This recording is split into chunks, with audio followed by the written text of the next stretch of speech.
नमस्कार, देशोन्नती संपादकीयमध्ये मी ऐश्वर्या शिंदे आपलं स्वागत करते। पंतप्रधान नरेंद्र मोदी अमेरिकेतून परतल्यानंतर काही तासातच ट्रम्प सरकारने मोठा निर्णय घेतला, ज्यामुळे भारताला तब्बल 182 कोटींचा फटका बसल्याची बातमी सध्या बरीच चर्चेत आहे। ट्रम्प यांनी एलॉन मस्क यांच्या नेतृत्वाखालील सरकारी दक्षता विभाग स्थापन केलाय। हा विभाग अमेरिकन तिजोरीतून खर्च होणाऱ्या अतिरिक्त निधीवर नियंत्रण ठेवतो किंवा देखरेख करतो।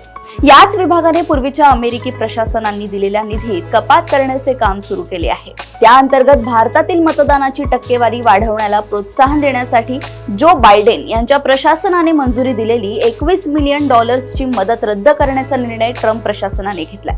भारताच्या मतदान प्रक्रियेत प्रत्यक्ष अप्रत्यक्षपणे अमेरिकन डॉलर्सचा सहभाग म्हणजे एक प्रकारे भारताच्या राज्य व्यवस्थेत हस्तक्षेप म्हणता येऊ शकतो।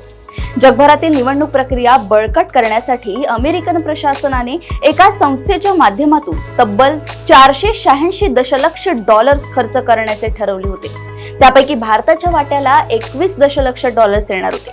हाच पैसा ट्रम्प प्रशासनाने रोखला आहे। एरवी भारतात हा पैसा आला असता, परंतु ट्रम्प यांनी तो रोखल्याने भारताला तितका फटका बसला। ही मांडणी खरी असली तरी मुळात हा पैसा भारत सरकारला दिला जाणार होता, निवडणूक आयोगाला दिला जाणार होता की अन्य कोणत्या गैर सरकारी संस्थेला दिला जाणार होता हे स्पष्ट होईपर्यंत फटका नेमका कुणाला किंवा कशाला बसला हे निश्चित करता येणार नाही। अमेरिकेनेही ही मदत रद्द करताना ही मदत नेमकी कुणाला दिली जाणार होती हे स्पष्ट केले नाही। शिवाय यापूर्वी अशी मदत केल्या गेली होती का, आणि केल्या गेली असेल तर ती कोणत्या संस्थेला करण्यात आली हे देखील स्पष्ट होणे गरजेचे आहे। त्यानंतरच फटका नेमका कुणाला हे रहस्य दूर होईल। अशाच घडामोडी व अपडेट सोबत पुन्हा भेटूया देशोन्नती संपादकीयमध्ये। बघत रहा देशोन्नती। नमस्कार।